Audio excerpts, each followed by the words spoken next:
Hey guys, Zach here with Top Deck Cards Games. Today I will be doing a modern deck tech on Jund.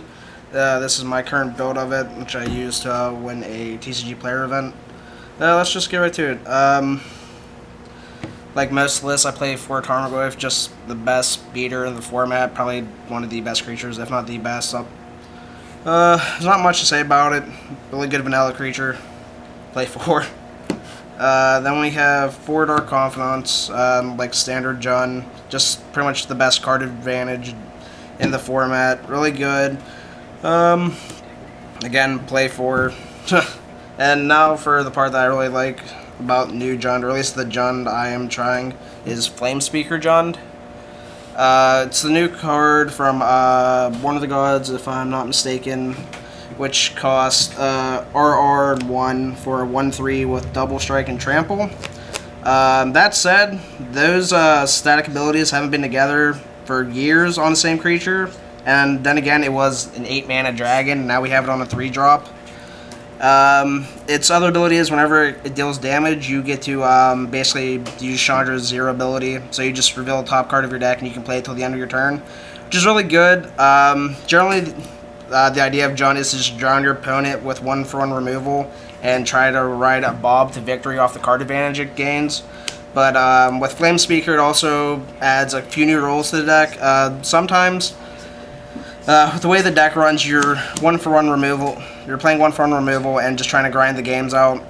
Flamespeaker actually lets you speed up your clock significantly with some of the other cards I'll be talking about in the deck, and while providing card advantage like Bob and other planeswalkers and so forth. So the reason why I'm going with 3 is because I play 3 Lilianas, Swords, and a Chandra. I'm not trying to clog my deck up as well. I am trying to clog it up with like the best cards possible, but I mean I'm trying to just make Bob like less suicidal than it really has to be. So for me, 3 has been fine. I have been wanting to try the 4th, but pretty much whenever I was building this, I only had 3 at the time. So I would say try it. It's probably worth it. And next is 2 Scavenging Ooze. I only run 2s because I don't really want the mana sinks as much as I think everyone else does. And I guess Living End is a lot higher on other players' radars because I noticed a lot of Jund decks are now like 3 Skews and 1 to 2 Courser Crucifix, which I don't necessarily agree with. I would assume you'd want more of those, or more Courser Crucifix than you would want a mana sink on this 2/2 bear. Card's really good. It's good against one of our worst matchups, which would be like Living End. Just Ether Graveyard and have a big threat. It's like another Tarmogoyf in the deck eventually. Since all most decks in the format are creature based, this guy can just take games out of control. And for the last creature, 1 Lone Grim Lavamancer. This is my 4th Flamespeaker slot. You can switch this out if you feel that you want another Flamespeaker. Actually, I do like the Grim Lavamancer a lot, especially since, again, we were just trying to grind out your opponent with card advantage, and this helps. You get into like weird situations where people will just not realize and block your Flamespeaker, and before first strike damage, you just activate, put 2 damage on their creature, and finish them off in first strike because of the Flamespeaker. Then your Flamespeaker lives, which is a cute little interaction. Against Pod, I actually killed the majority of their field for the most part, and just really great utility. I actually liked it. The only thing I would change for it would be another Flamespeaker, but as is, I am just going to keep riding the Grim Lavamancer till I lose like 3 games from it. Let's see, the defining card of Modern, Lightning Bolt, just play 4, best card in the format, just play 4. Abrupt Decay, I see lists play like 2 to 3, I want 3 because I want to actually like, draw them early enough to where they're relevant. Again, just a really super good card. And for the discard, I am on 3 Thoughtseize and 3 Inquisition of Kozilek. Generally, I like to play less discard than most, mainly because the way that I believe the deck should be played is you're trying to grind people out, and so ideally you want your top decks to be better than theirs. And one way of doing that is to take out dead top decks, which are discard cards, because in late game, whenever they have no cards in hand, it's like you skipped your draw phase whenever you draw them. They don't really do anything. So right now I'm on 3-3. I saw a lot of players go up to 7. I believe it was Zach Hill. He got 8th out of PTQ with a Flame Speaker deck as well. His list ran 7 discard. I thought that was a little too much, at least for my taste.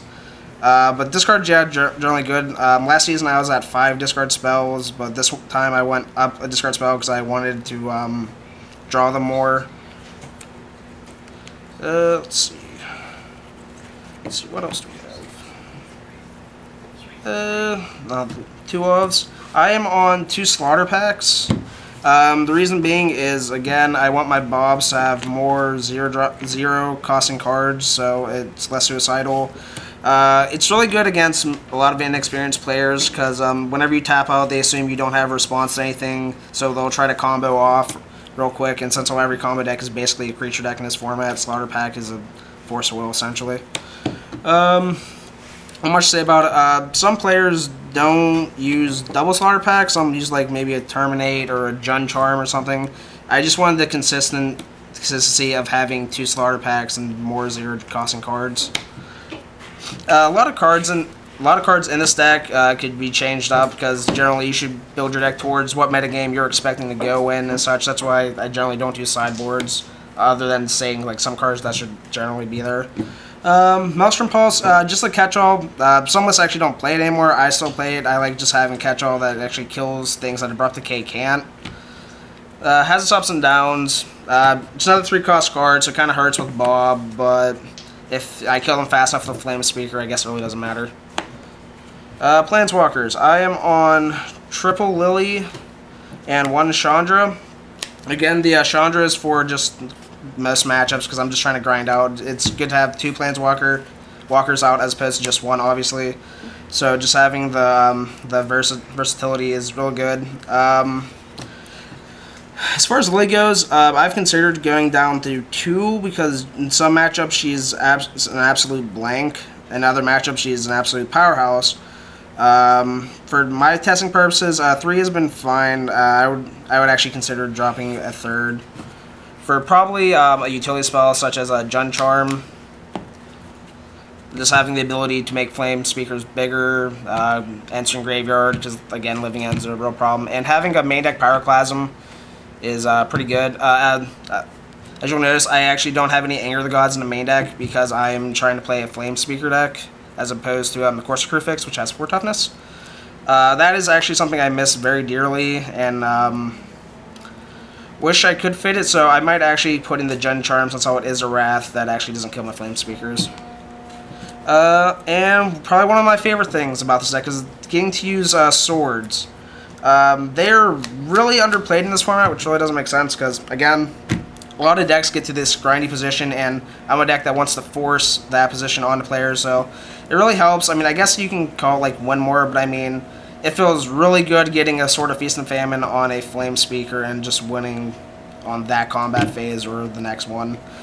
Again, you could probably cut one of these for like a Jund Charm or any other like removal spell that you feel necessary, but I wanted to actually draw these, so I went with 2.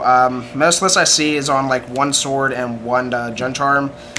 Again, I just wanted to actually draw these, so right now I was testing 2. Worked out phenomenally, and since how I even have like a lot of bad creatures, and by a lot I mean I got that Grim Lavamancer, which can sometimes wield a sword and can sneak games, I suppose, if that ever happens. Yeah, just swords are really underplayed in this format, and just being able to use them in general is just amazing, and actually having a creature with double strike that's really good is just by far probably one of the best things that's came out recently for Jund.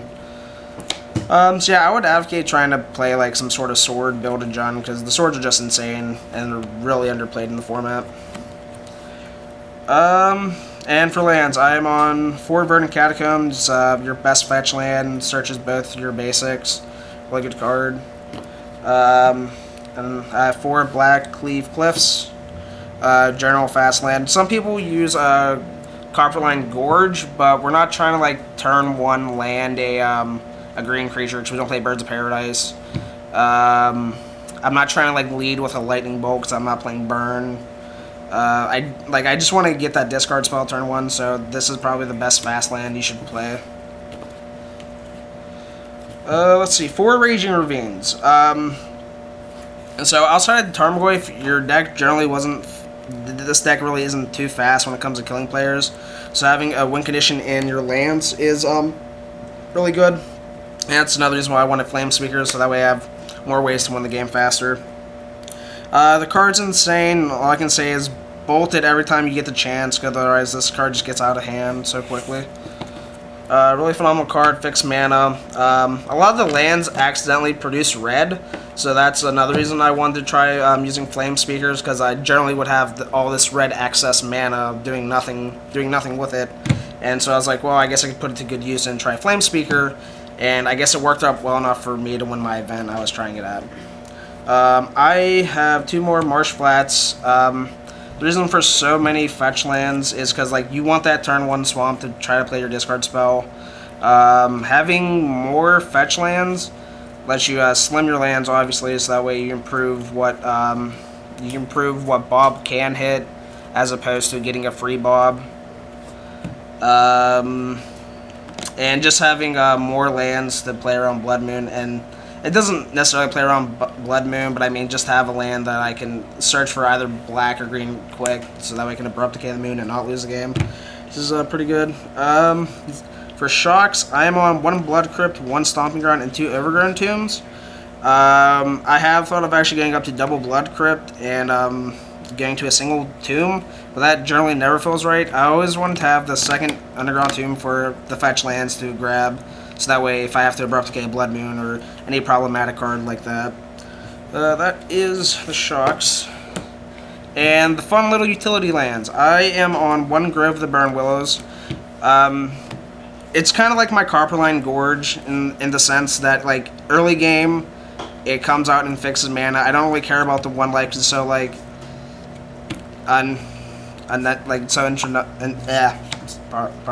instrumental that it doesn't really matter giving them 1 life. I'm on 1 Urborg. Again, I just wanted like a specialty land that come into play untapped. I didn't want like a filter land. I'm actually playing 0 filters.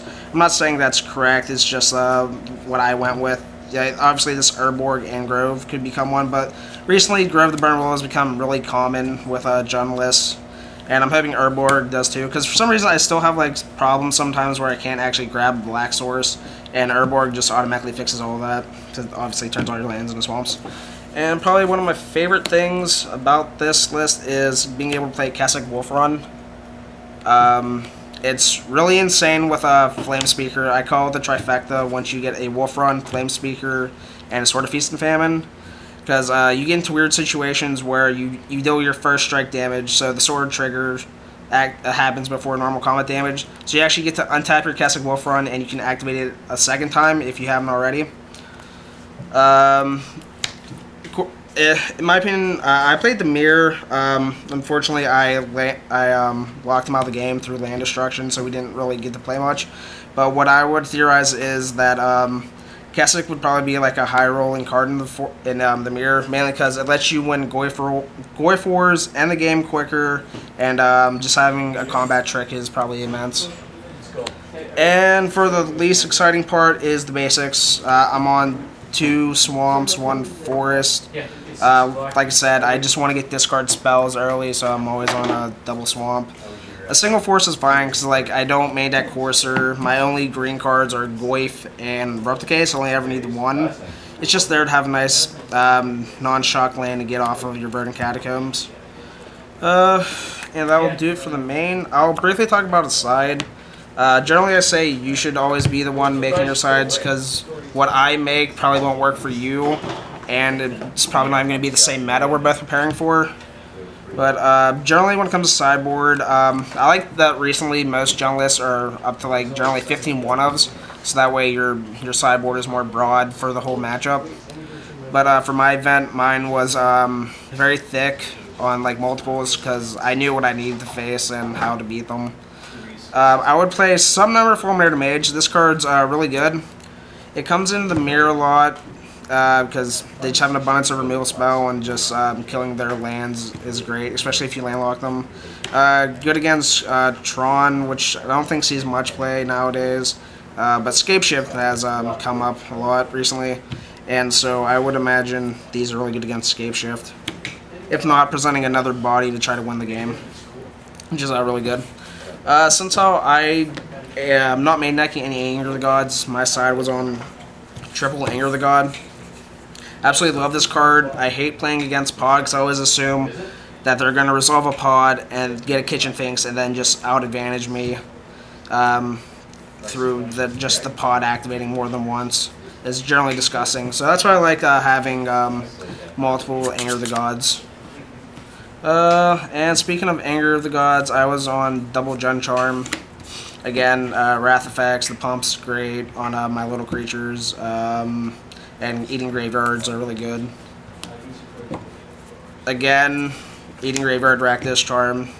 You can kill players if they don't realize like how many tokens they make from Splinter Twin. So that's a nice little surprise. You have the 2 Slaughter Packs to get them if you tap out and they believe that you don't have the answers, then you Slaughter Pack them. Granted, that surprise doesn't work so much anymore as Slaughter Pack is now like commonplace in decks. Let's see, 1 Ancient Grudge, just having more utility kill cards. One of the main things I don't have in my side is because I wasn't really too prepared for this event. I literally woke up at 10:30 with my event starting at 11, and I had to rush to get to the event, so regardless, I guess it worked out in my favor. I would generally try to slide a Batterskull, which I guess I'm assuming probably doesn't make too much sense since all you have like Dark Confidant, which can reveal over and deal a tremendous amount of damage to yourself. But again, like, you're playing Jund, the games are going to grind out, and if you get a Batterskull, you're probably going to win it. No, you are just going to win it because Batterskull is an obscene card. Pretty much any equipment is just really good, and just really not in the format for some reason. I guess people don't want to try new things. I've never really gotten to use the Golgari Charm at all. Like I said, it's just there to have essentially more spells in my side because this is 3 cards in 1. And that's pretty much all I'm ever trying to do with Jund, is try to get as many cards as possible into my 75. One of the things I really liked trying was playing with Seal of Primordial and Flamespeaker, because with Flamespeaker and Chandra, you have to use the cards that turn. And with Seal of Primordial, it kind of just sits there. It's good against Affinity, because generally I get swarmed against Affinity real bad, and I don't have any main deck Wraths. And I have Triple Lily, which is abysmal against Affinity, because they could just swarm the board too quickly for her Edict effect to matter.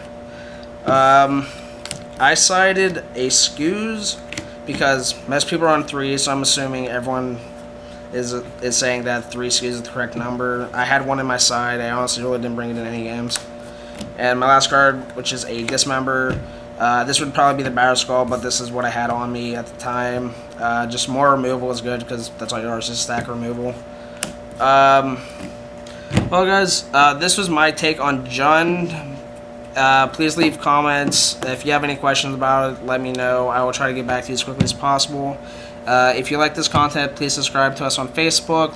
Subscribe to us on YouTube, like us on Facebook, and apparently we have a Twitter. So, and I will hopefully be coming back with more deck techs. I know I have a Modern Brew that I've been doing for the last 2 weeks. I'll be doing a video on that probably shortly after this video goes up. So yeah, just look for our videos when they come out, which are generally random at best. But so just keep an eye out. Rate, subscribe. Thanks, guys. Keep